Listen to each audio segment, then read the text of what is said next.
선한 이들이 고통받고 악한 자들이 장수하며 부를 누리는 이유는 무엇일까요? 만약 인과율이 실제한다면 삶은 어찌 이리도 모순으로 가득할까요? 어쩌면 우리는 인과가 진정 무엇인지 아직 제대로 이해하지 못했을 수도 있습니다. 그저 믿고 바라거나 두려워 피해 다니기만 할 뿐, 그 믿음의 이면에서 작동하는 실제를 직시하지 못하는 것이죠. 많은 사람이 인과를 믿기에 불교에 귀의하지만 그 믿음 자체가 수행의 형식에 모호한 두려움에 그리고 대가성 염원에 얽매이는 사슬이 되기도 합니다.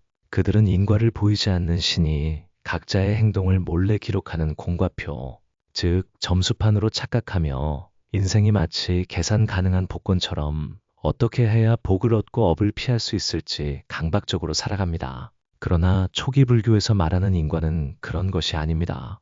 누구도 당신을 심판하지 않고 누구도 당신을 벌하지 않으며 누구도 당신에게 상을 주지 않습니다. 오직 당신과 당신의 마음만이 자신이 심는 씨앗 하나하나, 일어나는 생각 하나하나, 모든 행동 뒤의 동기, 그리고 세상에 대한 미묘한 반응들을 명확히 알고 있습니다. 이러한 사실을 더 깊이 이해하고 싶다면 흔히 간과되는 단순한 진실에서부터 시작해보세요.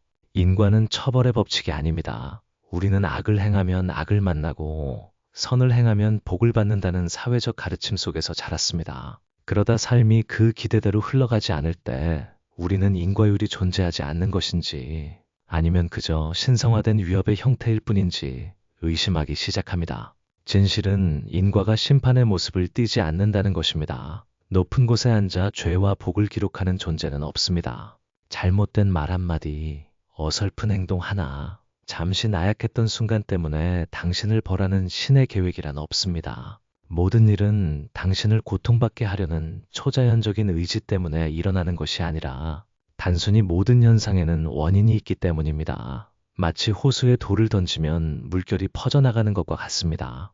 호수가 화가 나서도 하늘이 노해서도 아닙니다. 단지 돌이 물에 닿았고 물이 반응했을 뿐입니다. 편견도 원망도 칭찬도 없이 그저 자연의 반응일 뿐입니다. 초기 불교의 인과율도 이와 같습니다. 원인과 조건에서 발생하는 자연스러운 결과의 흐름입니다. 누구를 가르치거나 누구를 훈계하기 위해 오는 것이 아닙니다. 그것은 숨결처럼 중력처럼 우주가 늘 따르는 무상의 법칙처럼 조용하고 미묘하게 작동할 뿐입니다. 하지만 바로 그 인과의 침묵이 사람들을 두렵게 합니다. 보이지 않는 것을 두려워하는 것이죠. 언제 찾아올지 모르는 과보를 두려워합니다. 업의 본질을 이해하지 못해 나쁜 업을 두려워합니다.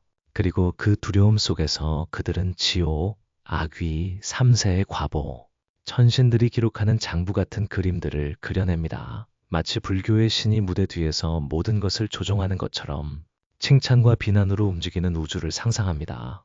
그러나 진실은 전혀 그런 모습이 아닙니다. 누구도 당신에게 행복을 주지 않으며 누구도 당신에게서 기쁨을 빼앗지 않습니다. 당신은 매 순간, 매 초 씨앗을 심고 자신이 심은 그 밭에서 살고 있는 유일한 존재입니다. 이 사실을 깨달을 때 마음의 미묘한 안도감이 스며들 것입니다. 더 이상 두려워할 것이 없습니다. 오직 현재에 깨어 사는 것만이 남을 뿐입니다. 자신이 어떤 마음을 일으키고 어떻게 행동하며 무엇을 중요하게 여기는지 변명하거나 부정하거나 다른 믿음으로 합리화하지 않고 명확하게 바라보는 것이죠. 그러나 이 모든 과정을 온전히 보기 위해서는 단순히 인과 두 글자를 이해하는 것 이상이 필요합니다. 인인, 연연, 과거 사이의 미묘한 연결고리를 명확히 보아야 합니다. 가장 작은 행동조차도 완전히 다른 세상을 만들어낼 수 있는 그곳을 말입니다. 일상에서 우리는 뿌린 대로 거둔다고 흔히 말합니다. 듣기에는 단순하고 명확해 보이지만 삶을 면밀히 관찰하면 원인이 항상 우리가 기대하는 결과로 이어지지 않는다는 것을 알 수 있습니다. 평생 선한 일을 한 사람이 배신당하기도 하고 부정직하게 산 사람이 성공하기도 합니다. 그렇다면 인과는 어디에 있을까요? 그 법칙이 틀린 것일까요? 아니면 우리가 잘못 이해하고 있는 것일까요? 부처님께서는 인, 연, 과가 서로 분리된 세 가지가 아니라고 가르치셨습니다. 그것들은 하나의 과정, 회전하는 원, 그리고 전체를 보아야만 무엇이 작동하는지 이해할 수 있는 자연스러운 진행의 세 가지 측면입니다. 인인은 심어진 씨앗입니다. 연연은 그 씨앗, 그러나 인내심이 부족하고 유리한 환경이 없으며 깨어있는 마음으로 심지 않는다면 그 씨앗은 도중에 썩거나 기대와는 다른 왜곡된 결과를 맺을 수 있습니다. 따라서 중요한 것은 단순히 씨앗을 심는 것이 아니라 조건을 명확히 보는 것입니다. 행동 하나, 생각 하나, 말 한마디가 단지 시작에 불과하다는 것을 아는 것입니다. 그 이후의 삶의 방식, 즉 당신이 어떻게 기르고 돌보고 혹은 놓아버리고 방치하는지에 따라 그 씨앗이 어디로 향할지 결정됩니다. 어떤 과보는 당장 맺히지 않고 어떤 과보는 수많은 생애를 필요로 합니다. 어떤 씨앗은 무심코 던진 시선, 말 한마디, 잊어버린 행동으로 아주 오래전에 심어졌을 수도 있습니다. 하지만 수년 후 그것은 우리를 놀라게 하는 형태로 열매를 맺습니다. 그러니 내가 무엇을 했기에 이런 일을 겪어야 하는가라고 성급하게 묻지 마십시오. 그리고 그 사람이 나쁜데도 부유하다고 섣불리 결론 내리지도 마십시오. 아무도 모든 인과 관계를 알지 못하며 아무도 그 깊은 과정을 전부 볼 만큼 박지 않습니다. 우리가 보는 것은 수면 위에 떠오른 부분일 뿐입니다. 반면 진정한 인과가 작동하는 것은 항상 그 아래, 매 순간의 마음, 보이지 않는 선택, 우리가 주의하지 않는 작은 갈림길 속에 깊이 숨어 있습니다. 그러므로 인과를 있는 그대로 정확히 이해하는 것은 당신을 맹목적으로 믿게 하는 것이 아니라 오히려 당신을 겸손하게 만듭니다. 더 이상 누구도 성급하게 판단하지 않고 어떤 것도 확신하지 않으며 과보를 선고처럼 두려워하지 않게 됩니다. 당신은 모든 것이 바로 지금 매 순간 자신이 살아가는 방식에 달려 있음을 알기 때문입니다. 그리고 현재 일어나고 있는 결과들을 깊이 들여다볼 때 당신은 더 흥미로운 사실을 발견하게 될 것입니다. 진정한 과보는 외형적인 형태에 있는 것이 아니라 내면의 감각 속에 있습니다. 과보라고 하면 우리는 흔히 질병, 사고, 실패, 이별, 가난과 같은 거창한 것들을 생각합니다. 그리고 우리의 마음은 나쁜 일을 겪으면 업을 치르고 있다고 믿도록, 모든 것이 순조로우면 복을 누리고 있다고 믿도록 점차 훈련됩니다. 이러한 생각 방식은 운명이 누군가에 의해 통제되는 선악점수 시스템에 묶여있는 영적인 복권과 같습니다. 그러나 부처님은 결코 그런 식으로 인과를 가르치지 않으셨습니다. 진정한 과보는 항상 내면에서 시작됩니다. 탐하는 마음을 일으킬 때 당신은 이미 평화를 잃었습니다. 분노할 때 당신은 다른 사람에게 닿기도 전에 이미 자신의 마음을 불태운 것입니다. 질투하고 불안해하며 미워하고 경멸하고 오만한 마음을 가질 때 당신은 왜곡되고 긴장하며 불안한 내면 상태에서 살고 있습니다. 그것이 바로 과보입니다. 내일이나 내년, 다음 생을 기다릴 필요 없이 그저 멈춰서서 자신의 마음을 들여다보세요. 그러면 과보가 익어가는 것을 볼 수 있을 것입니다. 어떤 사람은 호화로운 빌라에서 재산과 명성, 지위를 누리며 살지만 매일 밤 뒤척이며 잠 못 이루고 모든 대화는 방어적이며 모든 성공은 잃을까봐, 질까봐, 대체될까봐 두려워하는 새로운 함정이 됩니다. 그래서 그들은 그 달콤한 열매에 의해 괴롭힘을 당하는 것처럼 살아갑니다. 또 어떤 사람은 채식을 하고 부처님께 절을 하고 자선활동을 하지만 마음속에는 시기와 판단, 질투로 가득합니다. 다른 사람이 성공할 때마다 마음이 흔들리고 누가 뜻을 거스를 때마다 얼굴색이 변한다면 당신은 지금 공덕을 쌓고 있는 것일까요? 아니면 새로운 업을 심고 있는 것일까요? 과보는 하나의 사건이 아니라 하나의 삶의 상태입니다. 그리고 그 상태를 매일 느끼는 사람은 다름 아닌 당신 자신입니다. 외부에서는 보이지 않을지라도 당신은 아주 잘 알고 있습니다. 매 순간 내 숨결마다 그것과 함께 살고 있기 때문입니다.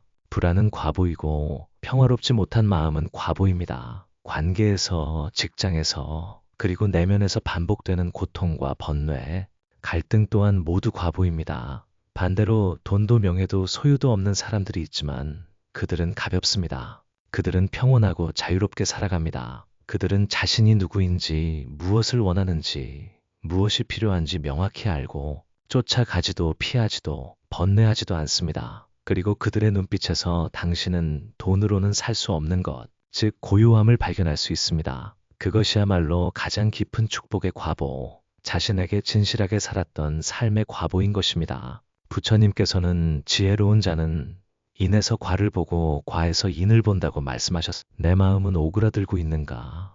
아니면 열리고 있는가? 나는 진실에 가까이 살고 있는가? 아니면 점점 더 자신에게서 멀어지고 있는가? 바로 그 질문에서 당신은 더 깊은 인과의 층에 도달할 것입니다. 모든 씨앗이 형태나 사건이 아니라 마음의 의도에서 시작되는 곳 말입니다. 어떤 행동이 행해질 때 세상 사람들은 흔히 몸과 말, 즉 당신이 하는 일과 당신이 하는 말만을 봅니다. 그러나 부처님의 가르침에서는 의업의업, 즉 마음속에서 일어나는 것이 모든 업력의 근원입니다.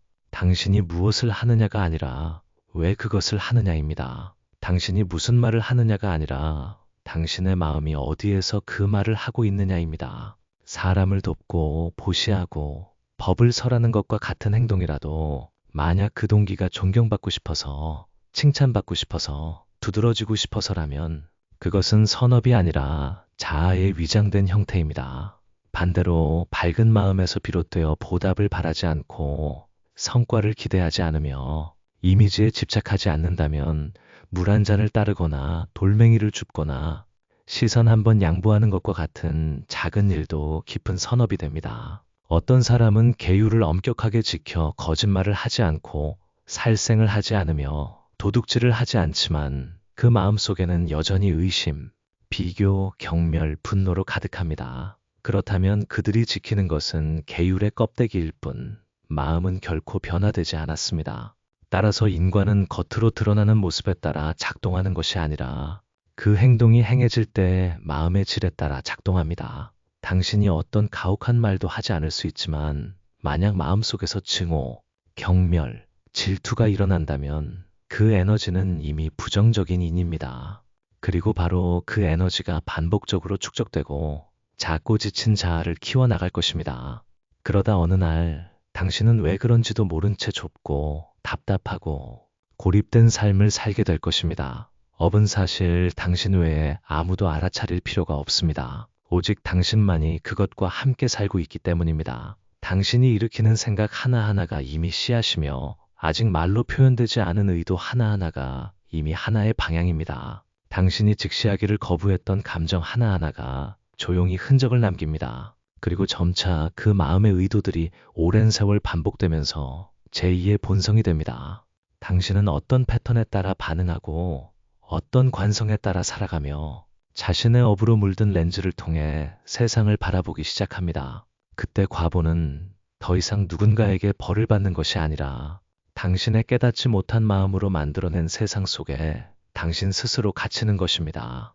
깨어있는 사람은 많은 선한 일을 하거나 많은 경전을 외우거나 많은 계율을 지키는 사람이 아니라 자신의 마음을 똑바로 보고 일어나는 망념 하나하나를 알아차리고 그것을 쫓아가지 않는 사람입니다. 가장 작은 마음의 의도조차도 책임질 줄 아는 사람입니다. 그들은 마음이 청정하지 않으면 모든 선행도 병든 몸에 걸친 아름다운 옷일 뿐이라는 것을 알기 때문입니다. 반대로 마음이 이미 밝다면 가장 사소한 일조차도 알아차림, 자비, 지혜의 에너지를 발산할 것입니다. 그러므로 업을 바꾸고 싶다면 행동만을 고치려 하지 말고 마음의 근원을 깊이 들여다보세요. 과보를 기다릴 필요가 없습니다. 과보는 매일 당신의 마음의 질 속에 이미 존재하고 있습니다. 그리고 만약 마음이 근원이라면 마음에 대한 오해는 인과 전체에 대한 오해로 이어질 것입니다. 그로 인해 사람들은 미신에 빠지거나 집착하거나 인과를 이기적인 도구로 사용하기 쉽습니다. 인과가 결코 공덕을 사고 파는 것이 아니라 자신을 깨닫는 과정이라는 것을 잊은 채 말입니다. 자연의 법칙이라고 불리는 것이 사회에서 가장 흔한 미신적 도구로 변질되었다는 것은 참으로 역설적입니다.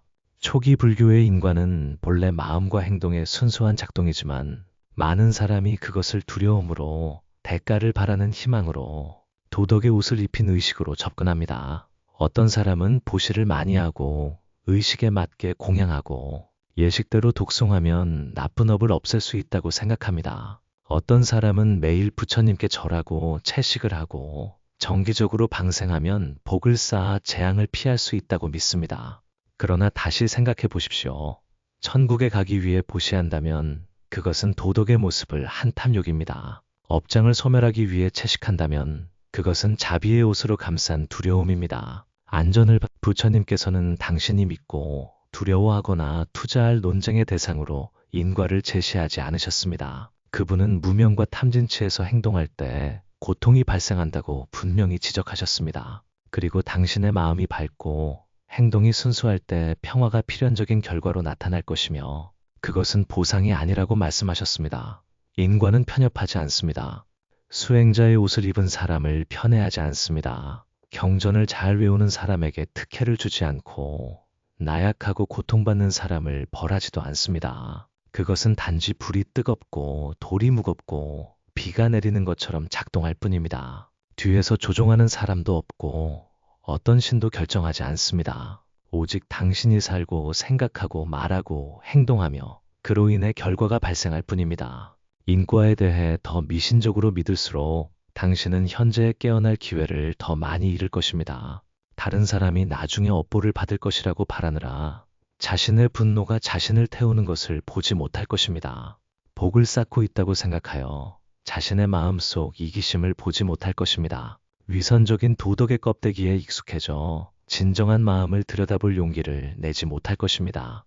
그리고 안타깝게도 너무나 많은 사람이 수행하고 공부하지만 스스로 만든 인과의 틀을 벗어나지 못합니다. 그들은 과보를 두려워하여 계율을 의무적인 형식으로 지킵니다.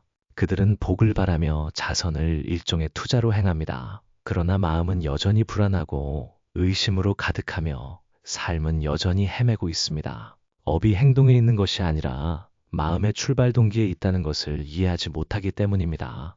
이러한 오해가 풀린다면 당신은 더 이상 인과를 믿을 필요가 없을 것입니다. 당신은 그것을 보게 될 것입니다.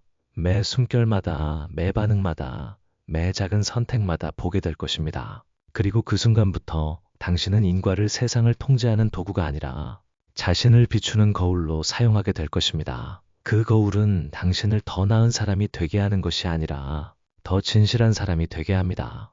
자신의 마음에 진실하고 심는 인에 진실하며 익어가는 과보에 진실하고 꾸밈 없는 삶에 진실하게 만듭니다. 그리고 당신이 그토록 진실하게 살아갈 때 스스로 깨닫게 될 것입니다. 자유는 나쁜 과보를 피하거나 좋은 과보를 모으는 데 있는 것이 아니라 바로 지금 심어지는 가장 작은 인인 하나하나에 깨어있는 데 있습니다. 인과를 처벌의 연속으로 이해할 때 사람들은 방어적인 상태로 살아갑니다. 이 일을 해서 업을 피하고 저것을 피해서 죄를 짓지 않으려 합니다. 재앙을 피하게 해달라고 기도하고 평화를 얻기 위해 절을 합니다. 그러나 그 겉보기에 옳은 행동들 아래에는 불안으로 가득 찬 심리, 처벌에 대한 두려움, 보호받고 싶은 갈망, 죄수의 탈을 쓴 자아가 작동하고 있습니다. 그리고 그렇게 입으로는 부처님의 이름을 외우고 몸은 절을 하더라도 마음은 여전히 묶여 있습니다. 어떤 외적인 힘에 의해서가 아니라 인과율의 본질에 대한 오해 때문에 말입니다. 우리는 과보에 대한 두려움과 올바르게 인을 심어야 한다는 압력 속에서 살고 있기 때문에 진정으로 자유롭지 못합니다. 하지만 어느 순간이 오면 당신은 멈출 것입니다. 과보에서 도망치기 위해서도 복을 구하기 위해서도 아니라 그저 보기 위해 멈출 것입니다. 마음속에서 일어나는 생각 하나하나를 명확히 보고 탐욕이 언제 스며들기 시작하는지, 분노가 도덕적 위장 아래 언제 솟아오르는지, 어리석음이 올바른 견해처럼 보이는 결정들 속에서 언제 나타나는지 보게 될 것입니다. 그때 알아차림 정념이 나타납니다. 알아차림은 고급 명상 상태도 아니고 오랜 시간 가만히 앉아있는 것도 아니며 마음의 평화를 유지하기 위해 애쓰는 것도 아닙니다. 가장 단순한 의미의 알아차림은 현재 일어나고 있는 일을 있는 그대로 볼 수 있는 능력입니다. 판단하지 않고 부정하지 않고 색칠하지 않고 수정하지 않는 것입니다. 분노가 막 움트기 시작할 때 그것을 보는 것은 억누르기 위함이 아니라 그것에 지배당하지 않기 위함입니다. 자신의 마음이 자신을 증명하고 싶어하고 인정받고 싶어하며 선한 사람 역할을 하려고 애쓰는 것을 봅니다. 그리고 그저 그렇게 보는 것만으로도 이미 변화가 시작됩니다. 그것을 억누를 필요도 없고 사라지게 하려고 애쓸 필요도 없습니다. 그저 보고 그 봄을 명확하게 유지하며 휩쓸리지 않는 것입니다. 바로 그 깨어있음이 새로운 인인 심어지는 곳입니다. 행동의 인이 아니라 자유의 인인 것입니다. 알아차림 속에서 살아갈 때 모든 생각은 물표면처럼 투명해집니다. 당신은 더 이상 무엇을 심으면 무엇을 거둘지 명확히 알지만 더 이상 두려워하지 않습니다. 왜냐하면 당신은 거두려는 욕망을 내려놓고 그저 현재에 진실하게 밝은 마음으로 집착 없는 시선으로 살아가기 때문입니다. 어쩌면 당신은 여전히 실수를 할지도 모릅니다. 어쩌면 당신의 마음은 아직 완전히 청정하지 않을 수도 있습니다. 그러나 매 순간 당신이 보고 그것을 쫓아가지 않는다면 그것은 이미 해탈의 인입니다. 다음 생을 기다릴 필요도 없고 다른 곳을 찾을 필요도 없습니다. 자유는 바로 여기에 있습니다. 현존하는 매 숨결마다, 서두르지 않는 매 선택마다, 자아에 이끌리지 않는 매 행동마다 그때 당신은 더 이상 무엇을 얻기 위해 수행하지 않을 것입니다. 당신은 자신과 타인에게 더 이상 고통을 만들지 않는 가장 자연스러운 방식으로 살아갈 것입니다. 그리고 그때 당신은 인과가 당신이 조종해야 할 시스템이 아니라 매일 자신을 비춰보는 투명한 거울이라는 것을 깨닫기 시작할 것입니다. 비추어 보기 위해, 그리고 보았기에 더 이상 집착하지 않기 위해, 더 이상 두려워하지 않고 더 이상 바라지 않기 위해, 그저 살고 그저 깨어있고 그저 현존하기 위해, 마치 아무도 보지 않아도 익명의 이른 아침에 스스로 피어나는 꽃처럼 말입니다. 한때 우리는 인과를 안심시키는 부적처럼 사용했습니다. 누가 나쁜 일을 겪으면 그게 다 업보야라고 말했습니다. 스스로 고통에 빠졌을 때도 전생에 인을 잘못 심었겠지라고 속삭였습니다. 그러나 그러한 말들 뒤에는 때때로 통찰이 아니라 회피가 숨어 있었습니다. 현재를 회피하고 자신의 역할을 회피하며 우리가 살고 있는 행동 하나하나, 선택 하나하나, 감정 하나하나를 되돌아보는 것을 회피한 것입니다. 부처님께서는 당신이 과거를 탓하도록 인과를 가르치지 않으셨습니다. 그분은 또한 당신이 이미 정해진 운명의 희생자라고도 가르치지 않으셨습니다. 부처님께서 지적하신 것은 마음과 행동의 정확하고 공정한 작동이었습니다. 누구도 처벌받을 만하지 않고 누구도 보상받을 자격이 없습니다. 오직 심어지는 씨앗 하나하나에 대한 절대적인 책임만이 누구도 대신할 수 없는 것입니다. 이 사실을 깊이 이해할 때 당신은 더 이상 탓하는 습관으로 살지 않을 것입니다. 운명을 탓하지 않고 사회를 탓하지 않으며 부모나 환경, 전생이나 모호한 업력을 탓하지 않을 것입니다. 당신은 내면의 책임감을 가진 사람으로 살기 시작할 것입니다. 그것은 외적인 도덕적 책임이 아니라 자신의 마음 속에서 일어나고 있는 일에 대해 책임지고 살아가는 것입니다. 당신이 내뱉으려는 말 앞에서 멈춰서서 자신의 마음이 어디에 있는지 들여다볼 것입니다. 당신이 하려는 행동 앞에서 스스로에게 물을 것입니다. 나는 어디에서 행동하고 있는가? 두려움에서인가? 탐욕에서인가? 아니면 깨어있음에서인가? 진실은 당신이 충분히 일찍 돌아선다면 전환할 수 없는 업은 없으며 당신이 충분히 깨어 그 오래된 인을 계속 키우지 않는다면 고통 속에서 반드시 맺혀야 할 과보도 없다는 것입니다. 마치 강물처럼 당신이 흐름을 바꿀 줄 안다면 그것은 다른 방향으로 흘러갈 것입니다. 만약 당신이 계속 한 방향으로 물을 밀어낸다면 흐름은 더 깊고 강해질 것이고 결국 당신은 그 흐름에 휩쓸려 갈 것입니다. 업도 마찬가지입니다. 그것은 판결이 아니라 생명의 에너지 흐름이며 당신이 충분히 알아차리고 회피하지 않는다면 완전히 바꿀 수 있는 것입니다. 그러므로 인과를 올바르게 이해하는 것은 당신을 수동적이거나 미신적으로 만들지 않습니다.